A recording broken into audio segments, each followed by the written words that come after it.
My name's Melanie McNair. I'm the Senior Director of Public Programming here at the Center for Fiction. How many of you are joining us for the first time this evening? Oh my goodness, welcome to you all. This fall is the best time to be a reader, and there's just so many amazing books coming out, and we've got a lot of events with the authors of these amazing books, so please sign up for our mailing list so you don't miss out on anything in the future. I'll just tell you one thing that's coming up that's very exciting. On October 24th, we are hosting the amazing Jasmine Ward and Ta-Nehisi Coates at the Town Hall for the debut of her new novel, Let Us Descend. So please check that out. A couple of housekeeping announcements. Our bar and cafe will serve until 8:30 tonight. Drinks are welcome and encouraged in this room. And when the event is over, if you want your book to be personalized, stick around and we'll tell you how to line up. And if you're happy with a signed copy, you'll be free to go grab a drink and browse the bookstore or whatever you want to do. It's now my absolute joy to introduce our guest. Bryan Washington is the author of the story collection Lot and the novel Memorial. He is also the winner of a National Book Foundation 5 Under 35 Award, a New York Public Library Young Lions Award, an Ernest Gaines Award, an International Dylan Thomas Prize, a Lambda Literary Award, and was a finalist for the James Tate Black Prize, the Joyce Carol Oates Prize, the Penn Robert Bingham Prize finalist, and a National Books Critics Circle John Leonard Prize finalist. He's really good. And he did win the O. Henry Award. He's a columnist for the New York Times Magazine, and his fiction has appeared in The New Yorker and Best American Short Stories. He divides his time between Houston and Osaka. And Ocean Vuong is the author of the critically acclaimed poetry collections Night Sky with Exit Wounds and Time as a Mother, as well as a New York Times bestselling novel and Center for Fiction finalist for the first novel prize, On Earth, We're Briefly Gorgeous. A recipient of the 2019 MacArthur Genius Grant, he is also the winner of a Whiting Award and the T.S. Eliot Prize. His writings have been featured in The Atlantic, Harper's Magazine, The Nation, The New Republic, The New Yorker, and The New York Times. Y'all please welcome them both to the stage.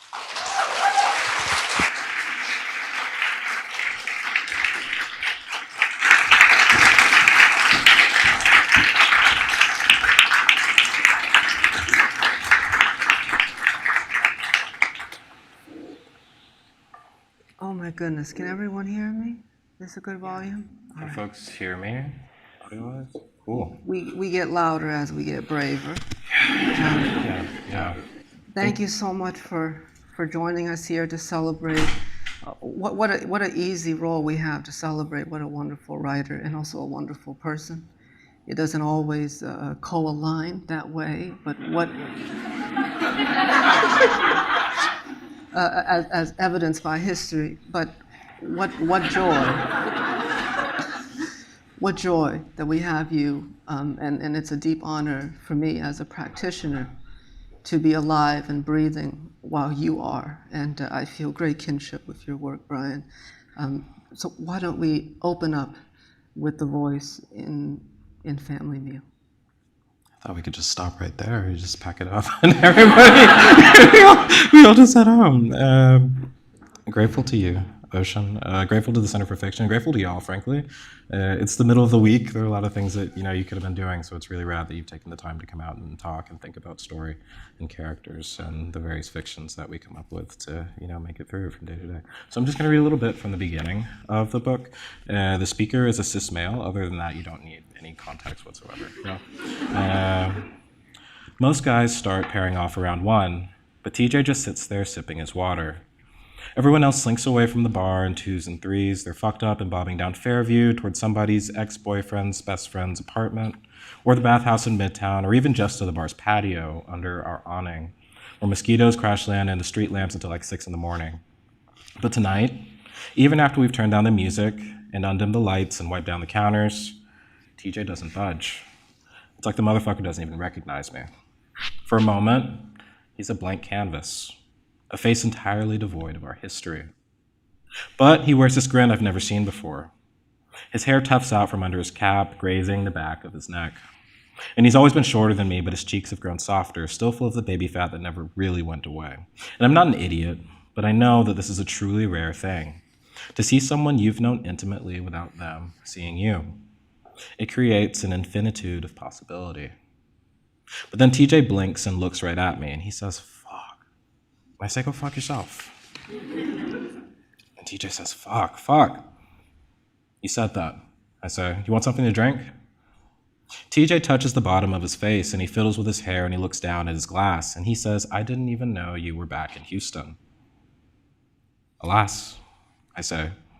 TJ says, you didn't think to tell me? And I say, it's not a big deal, and TJ says, right. Sure. The speakers above us blast a gauzy stream of pop chords remixed beyond comprehension. Beyonce and Dolly and Jennifer and Whitney, and they're everyone's cue to pack up for the night. But gays still lean on the bar top in various states of disarray. A queer bar's weekend cast varies widely and hourly, from the Mexican otters draped in leather, to the packs of white queers clapping off beat, to the Asian bears lathered in Gucci, to the black twinks nodding along with the bass by the pool table. And as the crowd finally thins out, TJ grabs his cap, running a hand through his hair, and he groans. I say, feel free to hit the dance floor. And TJ says, you know, I don't do that. And I say, then you really haven't changed.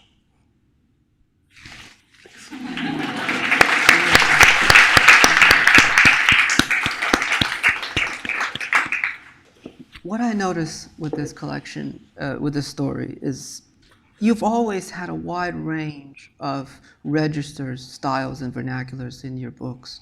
And we've seen that in Lot, Memorial, of course. But here, you kind of really opened up with that. You're leaning into this voice-driven character. The language itself is almost mimetic of thought. There's a lot of there's a lot of callbacks, there's a lot of hesitations. And it feels, I can hear these voices as I read them, and I can hear where they're coming from geographically, the tensions in their relationships. Can you talk a little bit about voice and vernaculars, particularly in this project in relation to the others? I wonder, and I feel like you may have kinship on this front as well, but as I've progressed with projects, whether long form or short form, I've become less certain about certainty, right? Yeah. And less sure of the, I suppose, correctness of a particular voice or the solidity of a particular voice. I mean, particularly over the last few years, I found that I'm someone who, like, what I think about anything has radically shifted, over the course of the last 3-4 years. So I think that for this particular narrative, with two characters who are navigating the question of what a friendship looks like, really what a relationship looks like, what care can look like, or what a community can look like. Queer folks who are circling around these questions, perhaps for whom they don't have models, or perhaps the models that they have might feel inaccessible or irrelevant to their particular situations.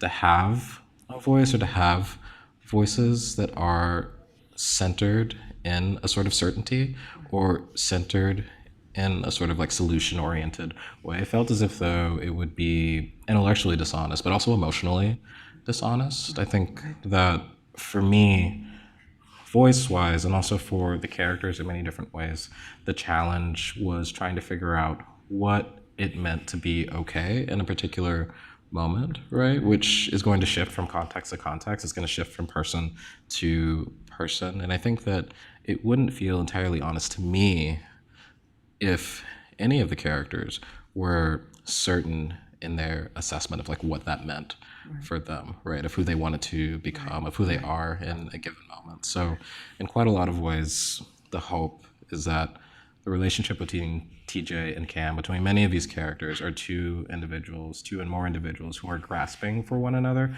who are reaching for one another. And I feel as if though if you're grasping toward someone, if you're grasping toward something, you're reaching toward someone or something, then you may not have the exact language in that moment. Perhaps the emotion is familiar to you, but articulating that emotion becomes quite difficult, right? And so there's the fumbling with language, there's the grasping with and toward language, but I don't think of that as like a failure, because there's an effort nonetheless. There's still the reaching toward, there's still the grasping toward. That in itself is its own action. Right. Wow.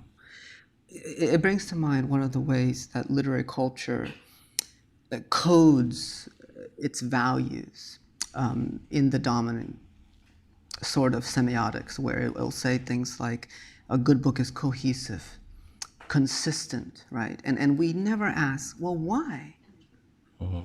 What does that serve in this idea, this mythos of greatness that we supposedly chase after? And I think what I really love about this book is that it's stubbornly disobedient to those models without being reactionary. It's almost like it doesn't deserve a full reaction, but it goes on its own path. And you're speaking to that right away, where you are allowing characters a sort of dissonance with themselves that break patterns. And this is true also in how the plot moves, right? There's a kind of reciprocal bond. People owe each other things, and I think the friction of the drama here is how much we are owed and how do we perform that debt to each other and whether we're worthy of it. And I think what I found really courageous in this book is that you've decided that that is enough, that the characters don't have to go through an arc, that they don't have to follow this mythos of improvement or even transformation, right? There is change here without transformation. And I found that incredibly courageous. Was that on your mind at all in how you plotted this novel? On the foreground, I mean, in a lot of ways, it was your use of the Kisho Tenketsu early on in your own work that served as a sort of model for what a narrative can look like if conflict isn't like the crux of the narrative in and of itself, right? What if the tension or the conflict that exists in a narrative is simply the passage of time or the proximity of characters to one another, which is a little bit antagonistic to the way that so many of us, I feel like, have been taught in contemporary American literary fiction or white contemporary American literary fiction. You know, the protagonist has to solve something, they have to figure something out, and then they are better for it, or they have to overcome an issue, and then they are better for it on the other side. But I think that in writing narratives featuring folks who are coming from these marginalized communities, queer folks who are coming from marginalized communities, who among us is certain, right? Who among us feels as if though we are like the voice or we have like the solution at any given moment? I feel like for these particular characters, for my own life, for that of my friends, so much comes from the collective, right? The collective is where value is ascribed, right? It's where it's recognized, right? Not from an individual saying that this is the right way, but from a shared experience ricocheting off of each of us and our finding through trial and error and error and error and error and error and trial and temporary solution that, okay, maybe this is something that works, not just for me necessarily, but for us collectively. This is how us collectively, we as a community, are able to navigate this particular moment, and just one way as well, right? So I think that on the level of prose, for me, that meant trying to, even though there are only 3 narrators in the book, trying to give as much credence to each speaker in the text as possible, attempting to remember that none of us feels as if though we are a tertiary character in our own life, right? We may not be the person on stage like at the moment, but we are the protagonists in our own respective scenarios, our own respective situations. And that to me, if the attempt or if the motion is to try to paint as close to like a simulacrum of lived experience as possible on the page, trying to lean into that at the level of the page, trying to allow the community of voices, trying to allow a communal arc in lieu of the arc and the solution and the disaster and the eclipsing of that disaster on the page felt to me as if though it were more fitting, not only for this particular narrative, but for the characters that I was circling around. Wow. Is that why you use the bar as a place, because it's such a perfect sort of organizing principle for found family. We often talk about found family amongst queer friends, and that much is true, but there's also a kind of managerial or circumstantial found family in labor, particularly in service industries, where, I remember working at Panera, and after a while, you can hear, but from the footsteps behind you, who that person is. And you can hear from the cough. It's like, oh, that's John's cough, right? And I think I feel that sort of tactile kinship where people, in very subtle and also grand ways, rescue each other on every shift. And I was curious of how conscious setting, particularly, of course, Osaka, Houston, but also the queer bar, how was that functioning to you craft-wise as a literary device in this book?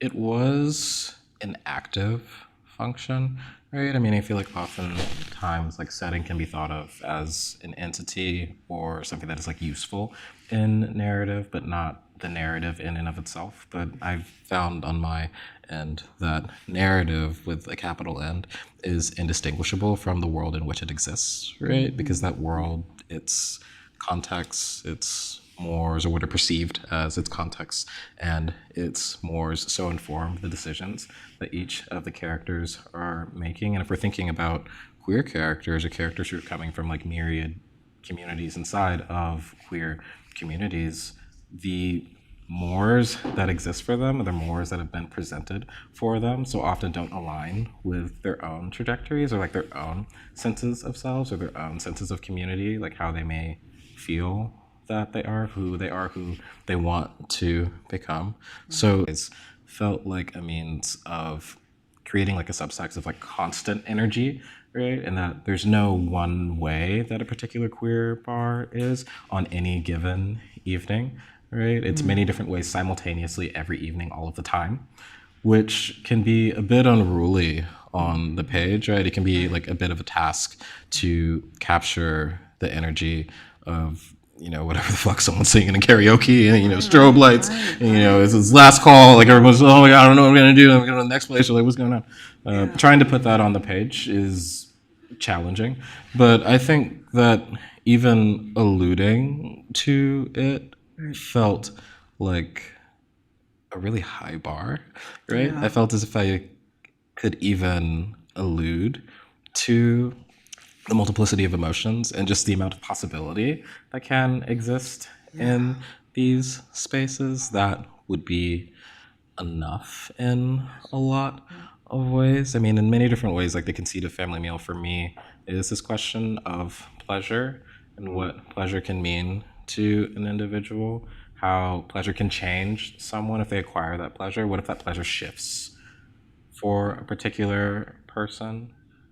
Can they accept that? Is that acceptable? Is it okay not to want the thing that I've been told that I wanted? Or is it okay to want what has been marketed or told to me or sold to me as being the undesirable thing? I mean, I think that this is a question that so many queer folks are constantly navigating, regardless of where you are on your own personal journey or your own personal sense of self. So in that way, I think that the narrative has, or ideally has, a sort of energy that serves as an undercurrent, not only for the characters, but also for the audience, for the reader. Like, who among us is like entirely certain of ourselves, or who among us has been entirely certain of ourselves for a month at a time over the course of the last 4 years? Like, it certainly hasn't been me. So trying to put that on the page, trying to put even an iteration of that on the page, felt as if though it would be a goal.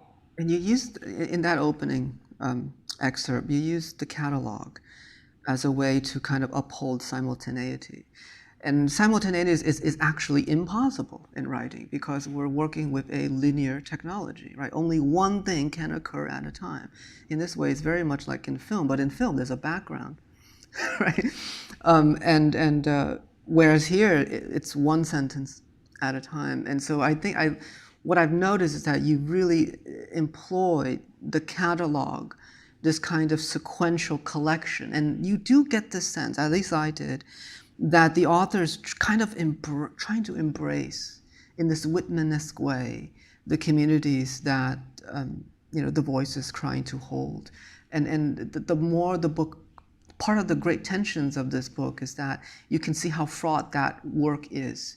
That the wider you hold it, the weaker the embrace could be, and the more things that can come in and disrupt that embrace. And I think the book kind of starts to kind of disintegrate, if you will, into a kind of tactile performance where halfway through we have these sort of one sentence pages as we enter moments of grief and rupture in the text. And I really appreciate that, because we usually expect that from our poets.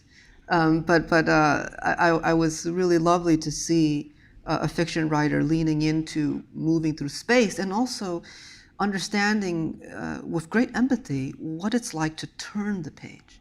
That the act of turning the page does something to the mind, right? It's not exactly a disruption, it's not exactly a finite end, like a period, but something in the unconscious is sort of washed a bit and made new.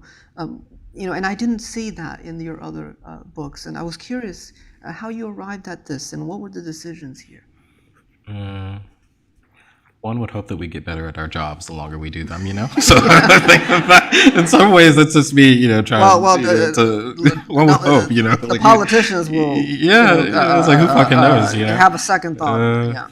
Yeah, I think that in many different ways, like your work, both prose and poetry, is an education in that regard of thinking not only of the structure of a narrative from the standpoint of a narrative as far as like the events on the page are concerned, but also the architecture of the book as a larger project, right? From a visual standpoint, right? What does it feel at an emotional level to move from this moment to the next, right? This particular scene or this particular motif or this particular line has left your reader or the audience feeling one way. How can I collapse that feeling, whether through scene or through an individual word or through white space or through negative space on the page or a run-on over the course of 3 or 4 different pages? I think that for me, it came back to, for each of these characters in different ways,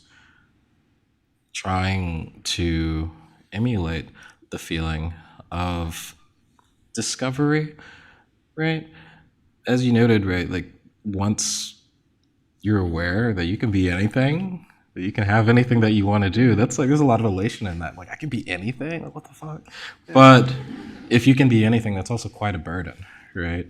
It's a lot to bear, right? There's a question of who do you want to be? Who can you become? If pleasure is something that is within my grasp, if it's something that I can really hold on to, if I believe that I deserve pleasure, then a question becomes, okay, well, how much is too much for me as an individual, right? How do I determine what that is, what that feels like, whether I like it or not, whether it's okay for me to like it or not? Why do I feel one way or the other about these particular pleasures or about these particular events? It felt as if though one way, because it is the page, you're navigating one word at a time.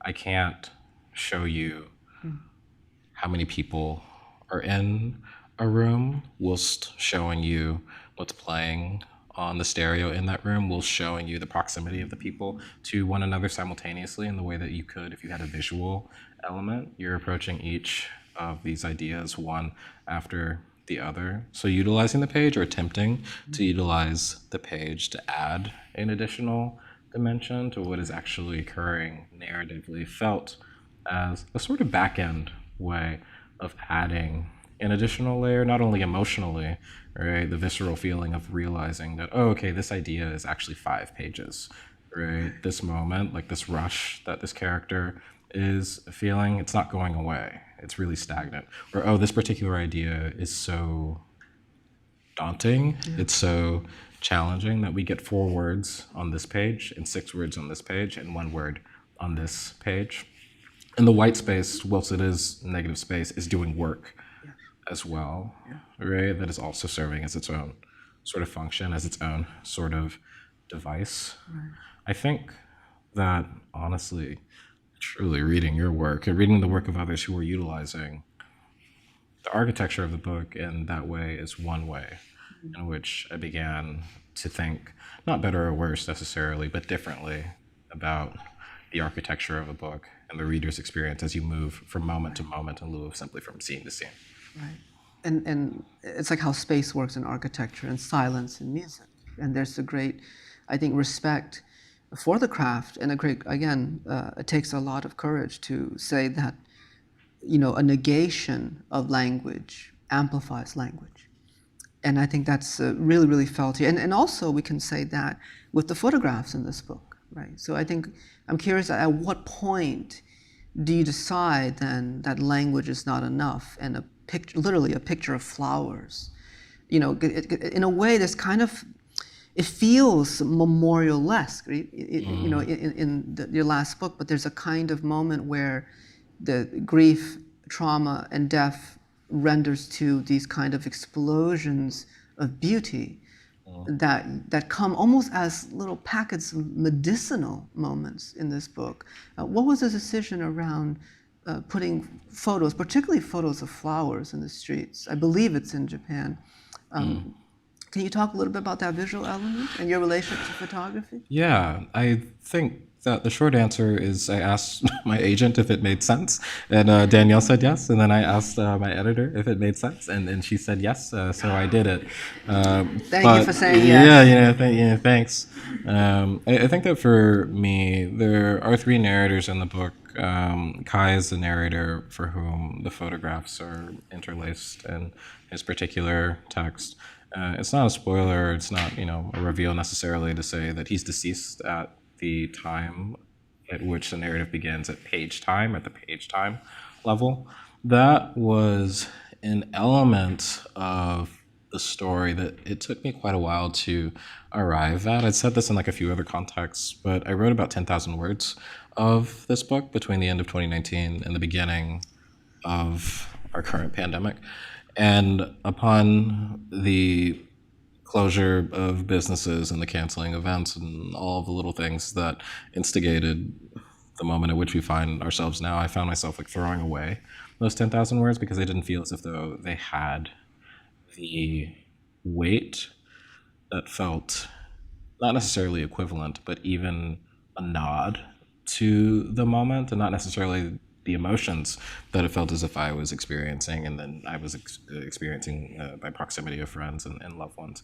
It didn't feel as if though there was like value there anymore. So I was wary of including a narrative or a narrator who had died, right? Whose death was in many ways a centerpiece of the novel, the event around which every other character circulates in some way, shape, or form. But not including that nod to American violence and the ways in which it can touch each of us when we're least expecting it felt as if though it would be dishonest.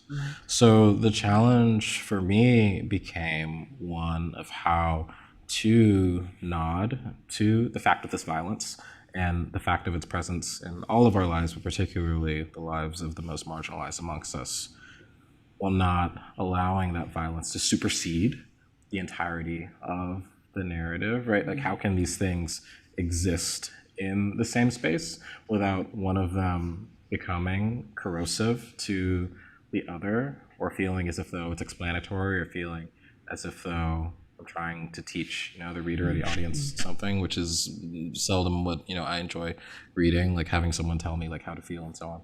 So I found that having photos of flowers, right, small pockets of things that I found beautiful in the midst of this particular narrator who is deceased, is no longer here, in his present tense moments, didn't feel as if though it canceled out that violence. Didn't really even feel as if though it served as a counterbalance for that violence, but it felt like a nod to the fact that many things can be true at the same time, which in many ways is like a project of the book, like a larger project of and one that each of the characters is navigating and circling around to different degrees. There's a surprising sense of authorial intervention that comes through, and I think this is true with the traditional sense of the Tolstoyan omniscient author coming in to explain, which we've then kind of moved away from in the 20th and 21st century. But you kind of picked up on that in a different way, right? You kind of innovated on that trope. You haven't disabused it from the toolkit, but you've said, because when I see the photo, I said, Bryan's here. And I think we value,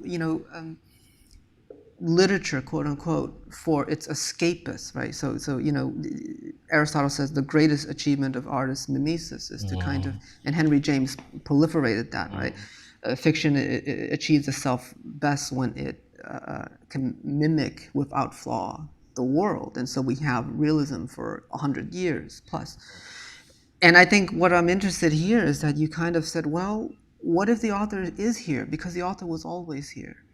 And perhaps there are benefits of waking up from the fictive dream to consider the world, because that is what we do. The times I've read this book, I get to the breaks and I look up. Right? I look up at the world I'm living in, and I'm in it, right? There's no true escape.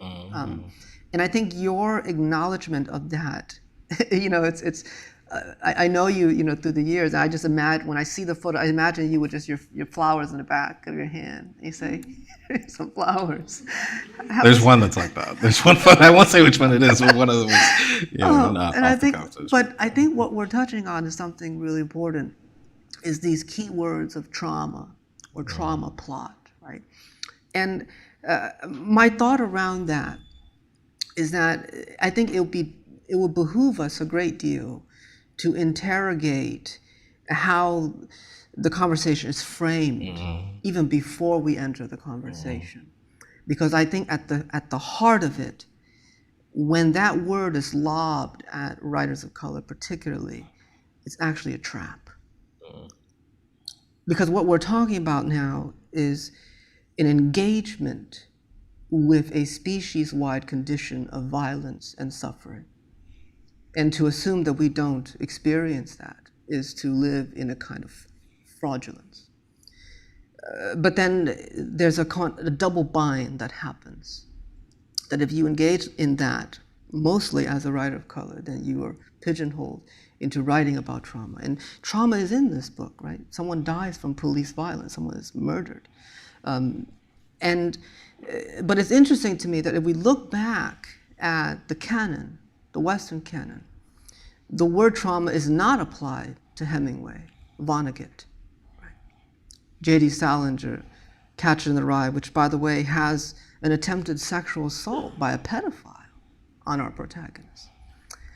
But it's interesting that those works, while dealing with the species-wide condition of violence, is seen as brave, fictive, artisanal crafts that's rendered through language as a sort of a brave and stoic engagement without turning away, the work of witness, right? We see this again with Siegfried Sassoon and the post-war European writers as well. But interestingly enough, when it comes to writers of color, it's that, if you're writing about troubles, then you're writing about trauma. But I think, this is my take on it, you can disagree, and I welcome it if you do. But what it's actually saying is that trauma is anthropological reportage. And it strips the writer of color's agency to craft a fictive work.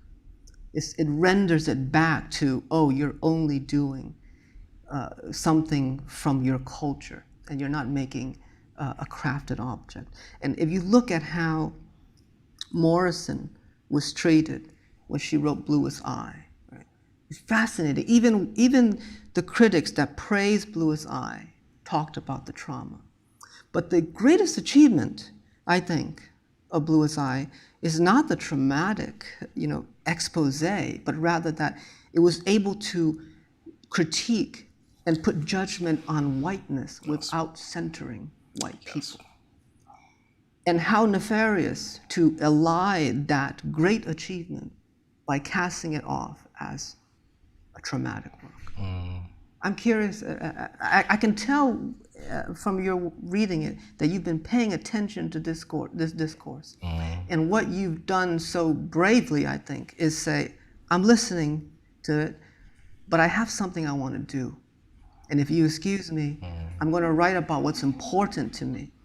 I'm going to write about what I'm experiencing, both the horrors of the American life and the joys that reckoning with that horror makes possible. And I think, again, that kind of stubbornness towards something ahead of you, moving the fiction towards something ahead of you, beyond the dialectic, beyond this sort of binary of this or that, with great skepticism of the terms that we often, because it's a trap. It's like, did you write trauma porn or not? Well, that's a trap. And I think this book is so beautiful in that it kind of upends that and says, this is the world we live in, and I'm going to prioritize writing what I want. Is it a question of translatability? I wonder that more often than not, right? I mean, for Lot, my first book, many people wondered if the recurring protagonist was me. It's not. And for Memorial, many of those same folks wondered if either of those protagonists were me, which is wild if you'd read that book. But neither of them is. For this book as well, many people have wondered if two of the three protagonists are me as well, or if they mirror my own experiences.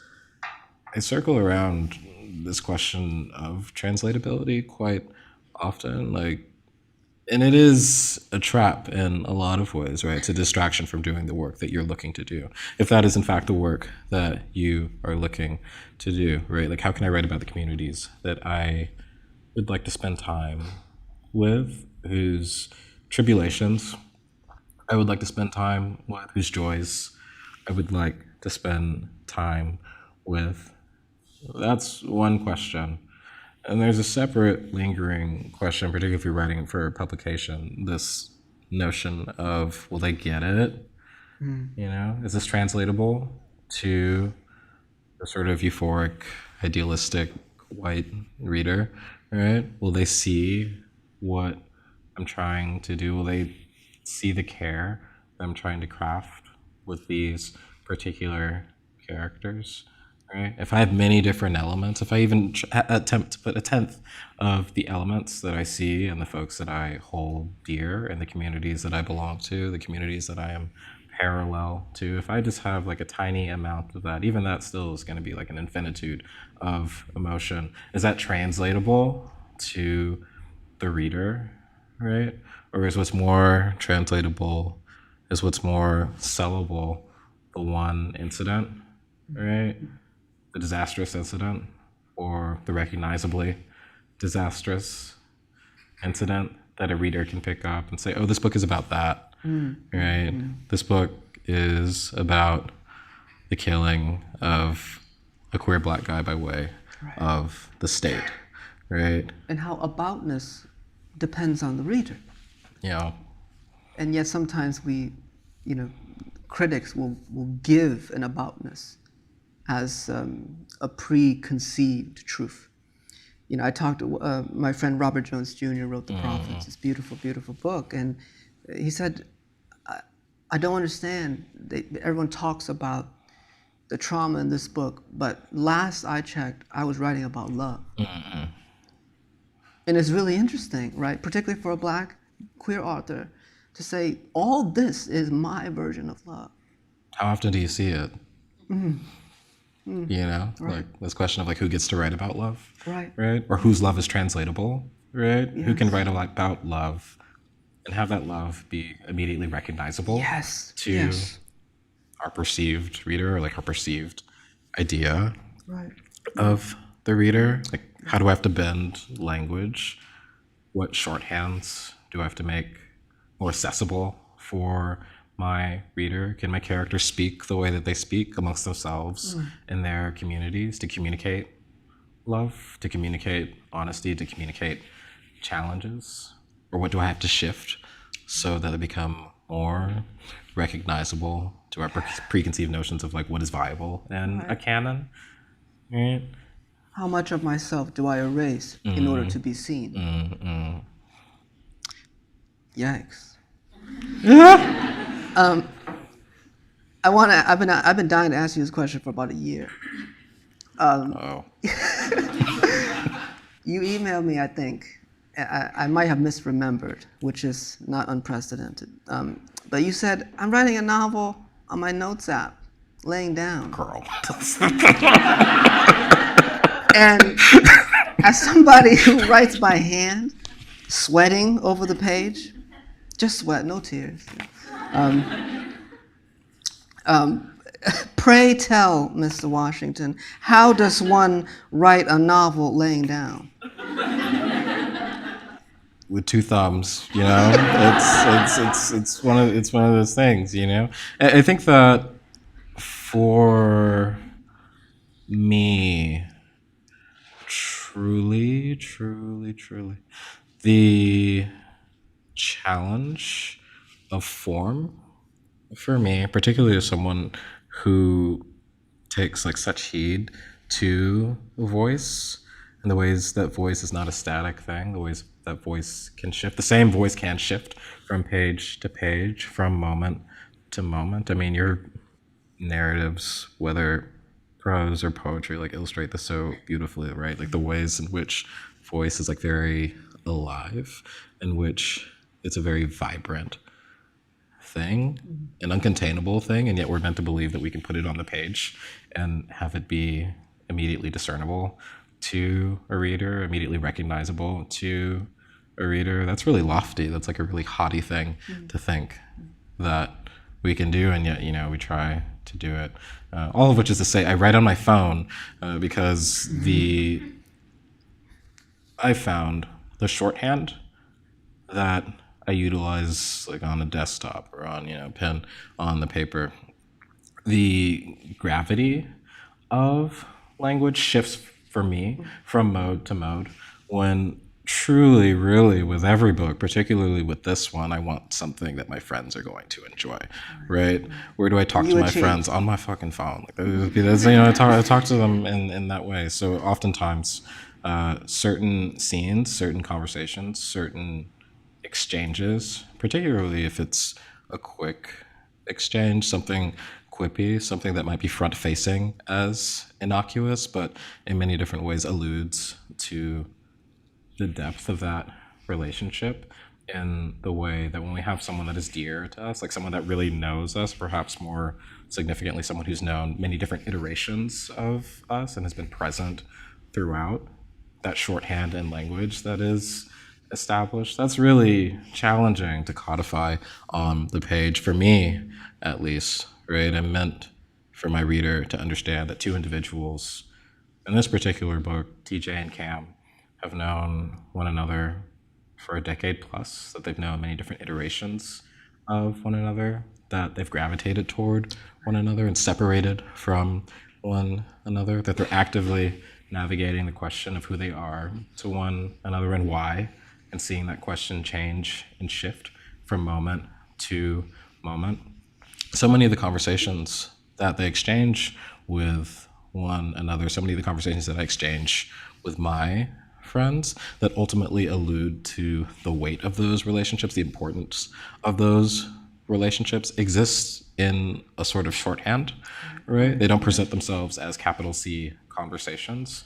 They exist in the comfort that we share with one another for a quick quip, or the care that we've shown one another to modify our language for the sake of that other person, and to know that even if it isn't immediately discernible, an effort will be made by way of that history that has been present. That felt like a really challenging thing to even attempt, let alone to see through as a project. So looking for various means through which to even try to do that, I think, was something that was important. Wow. Well, you might convince me. I might have to.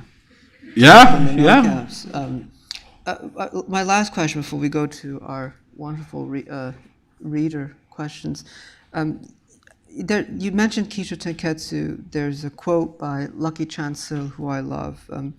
And so much of your writing in your books and for the nonfiction and your articles, there's an incredible reverence and a sort of dignified influence from Asian culture and media and literature. And I'm just curious, I mean, you're just kind of one of the prime examples for me to take influence from other cultures with such dignity and respect, both for the cultures but also for self-respect.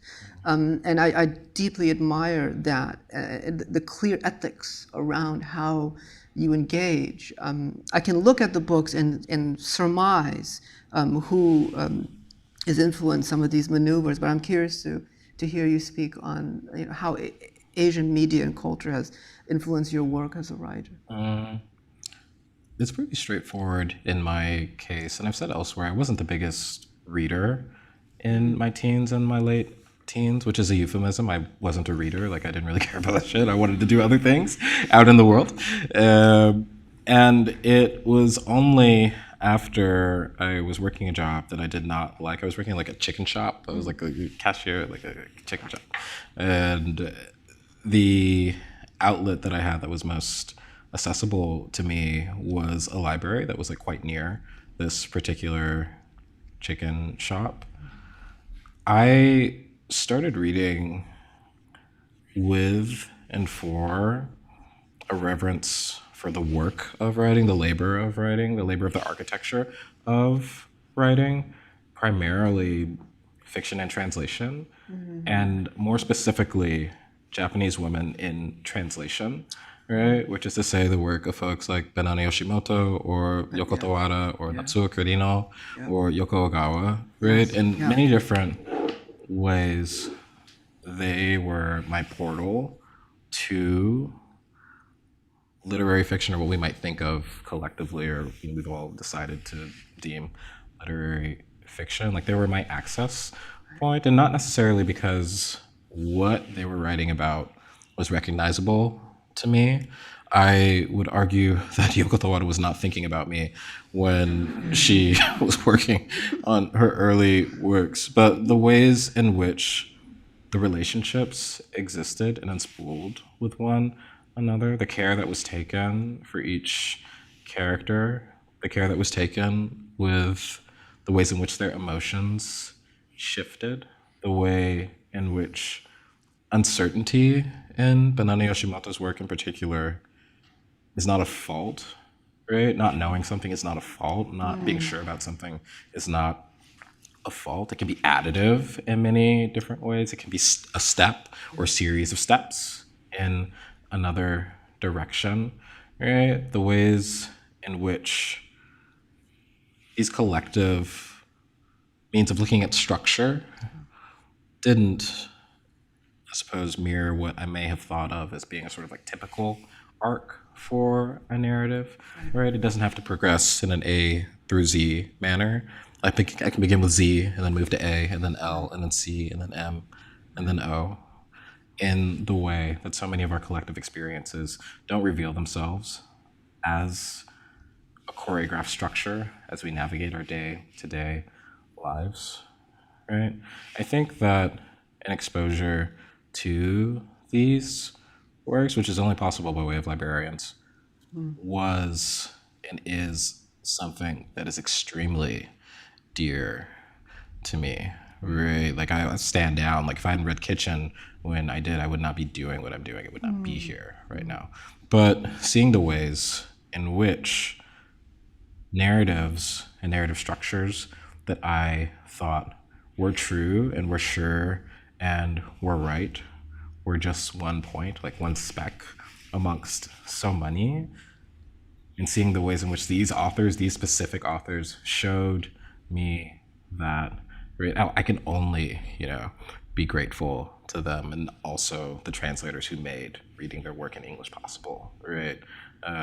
Very important to me, very important to my sense of structure, very important to my sense of what is possible narratively, and probably most significantly, the fact that, anything truly as possible narratively, right? These were the authors that showed me that quite early on. It's so brilliant you say that, because when I read your work, I see a kind of confidence in these maneuvers that are not necessarily the safe maneuvers in the West. And when I read, I said, there's such confidence. There must be a pool of influence, and we remind ourselves, particularly reading your work, that there are canons of our own choosing, and we curate it accordingly.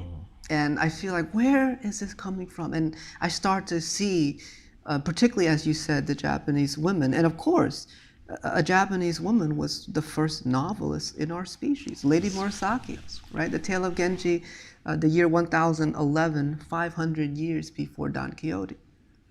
And part of that book's miraculous achievement was that it privileged interiority. Yes. Right? Many scholars say that the break between the epic and the romance to the novel was a move towards interiority.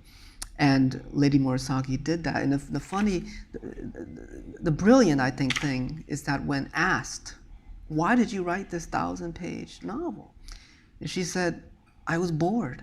And I think that feeling of play and how the mundane is also a site of wonder is also true in your work. And I can feel that thread going through all the way. And I think that's what makes it so valuable to me, that the residue, because all books, I think, have a residue on us. We may not remember a single word that we've read, but there's a kind of stain that happens and occurs on our selfhood.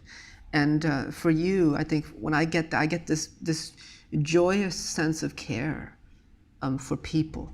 And I see that relationship with that canon that you've just mentioned there. So thank you for saying that. Let's move to our questions. The first one, I believe, is for both of us, but you can jump in first. Question for Bryan and Ocean. I imagine that with every reading or event you attend, you get a better sense of who is reading your work. Do you ever think about your audience when you write? And does the increased awareness of your audience impact your writing in any way?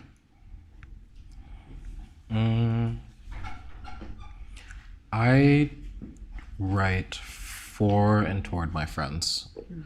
So that is a fairly straightforward answer for me, right? I mean, I think that for me, and it's fascinating, right? Because that's the sort of thing that one can say, and it can sound like a sort of like innocuous throwaway answer, right? But my friends are so smart, right? They're so funny, right? If a bit lands with them, then there's a good chance, it's gonna land with a lot of different people, right?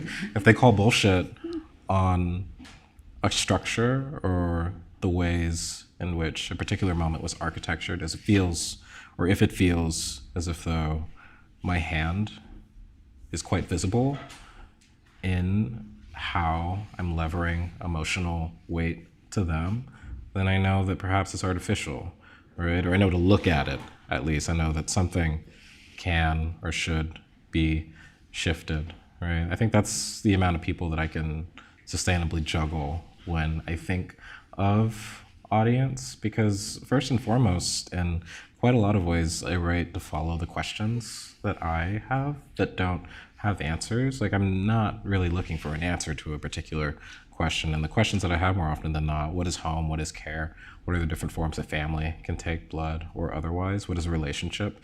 What is intimacy? How can intimacy shift as we spend time with an individual, as we spend time with ourselves, as we grow more into our sense of like what we care for, what we value? How does that impact our sense of what we want? What do we do if we don't get what we want? Do we want other things, or do we still want that thing? And what will we do to get that thing? What if that thing becomes various things? These aren't questions that have static answers, or any static answer that we come up with will shift insurmountably as we shift context to context, whether that context is time or that context is location or community. But these questions are important to me, and oftentimes I find that they're also important to the folks that I care about, the folks that I feel that I'm in community with, the folks that are parallel to the communities that I feel I'm in community with. So writing toward those questions in lieu of writing toward a specific or a prescribed audience, I think is something that's been important to me. Is it quite different for you, or is it? Yeah, I think for me, that's a brilliant. I mean, what a wonderful way to think about tending to just your friends, and then that is enough. I love that. I love that so much.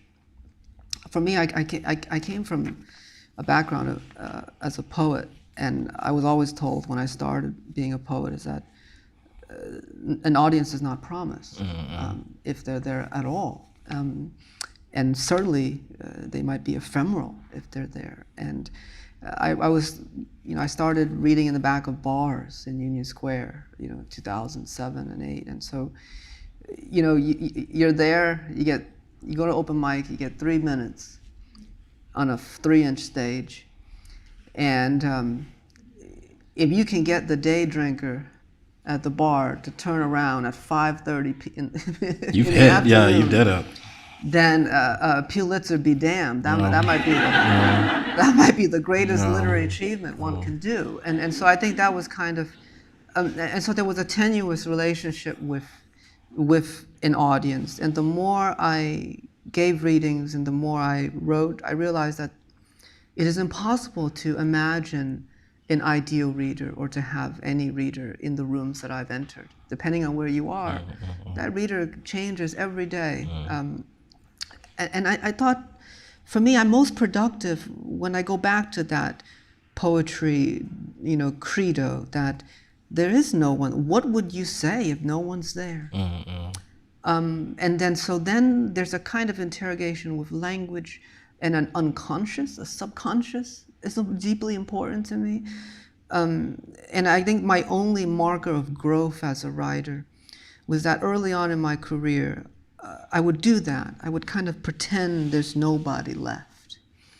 Maybe that's why I write at night, And when something comes out of that listening, I would get kind of creeped out when it doesn't look like what I've seen before. I said, oh, what is that?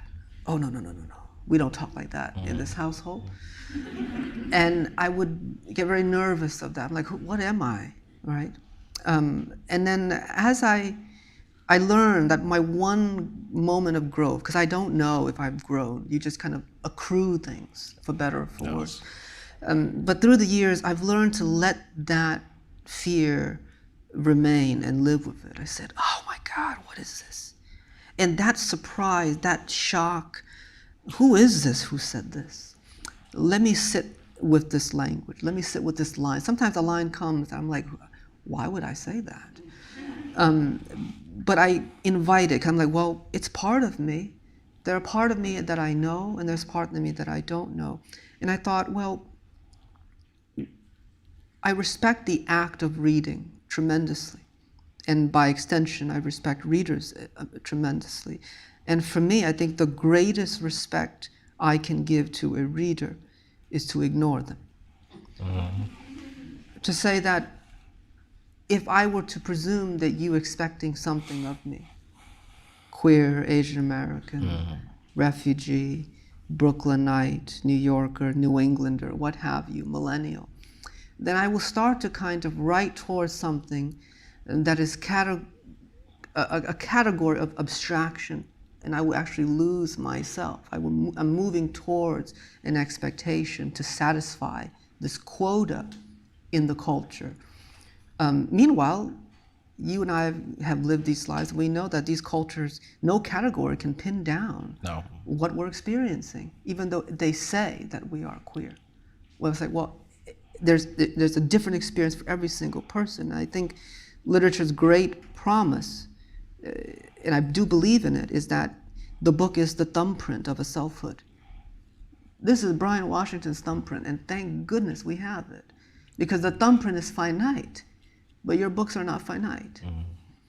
And I think that great mercy that we have as a culture is so beautiful. And I think if I were to write towards any reader, any ideal reader, is to write towards a fantasy that removes that DNA of myself, and I would surrender it. And so I try to kind of move towards this ego death, what if there is no ocean? I do this kind of ritual. Like, what if it's just a consciousness hovering? Now, it's just a little trick, because of course this whole thing is ocean. There's parts of ocean that I don't even know. I might not want to know, right? And then there's parts of, like, what is ocean as a brother, dog lover, fan of mixed martial arts, right? All of these things that the categories can't hold or will not be recognizable if you embody them, right? But I think this a symbiosis between keeping an eye on those you love and doing right by them is so important. And I think I'm going to try to add more of that into my practice as well. I want one more question from me, because we're at the time. Right. This clock, it creeps me out. It's very ominous. I'm wearing a watch for the I've first been time in taking your years lead, for you. But there's a giant one that keeps speaking. It's like it's speaking to me. I wish you could see it. Yeah. And but it's so rare that we're often told as writers to not explain our works, and I'm not asking you to do that. But I think it's a model that benefits mostly writers from the dominant culture in the center, right? Because writers of color often, it's very difficult to frame our work on our terms. And I think we're alive for such a short time. The authors die, but critics never die. Somebody's writing about Shakespeare tonight. In this neighborhood. And so while we're here for such a short time, I'm always interested, what do you hope for your work on your terms?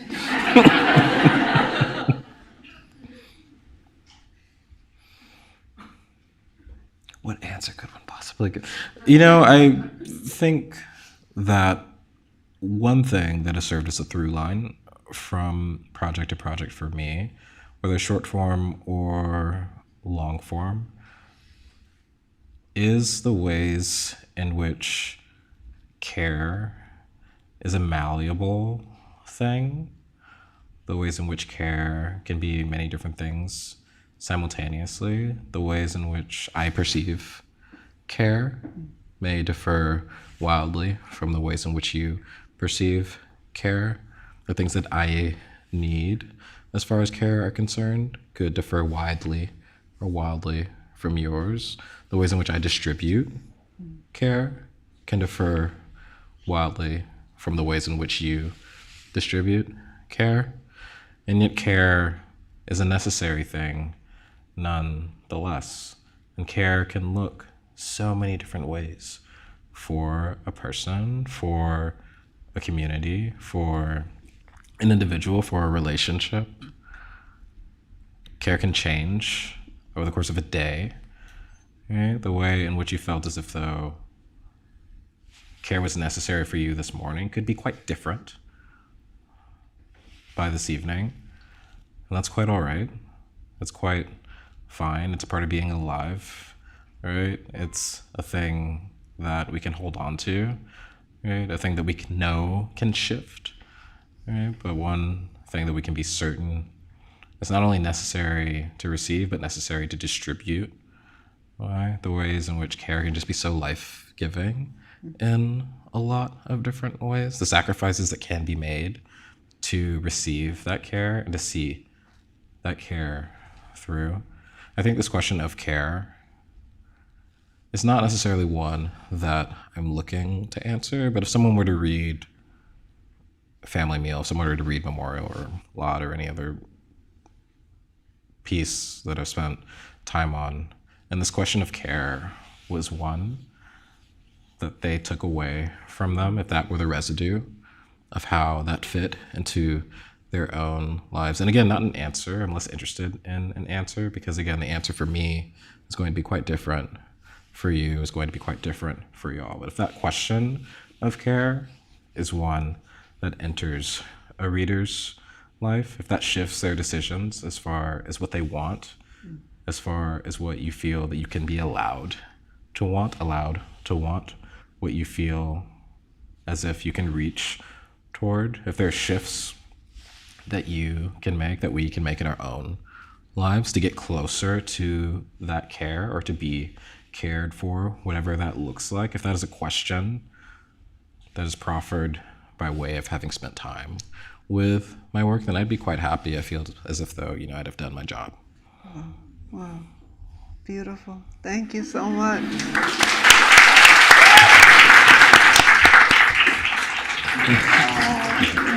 Thank you for doing it.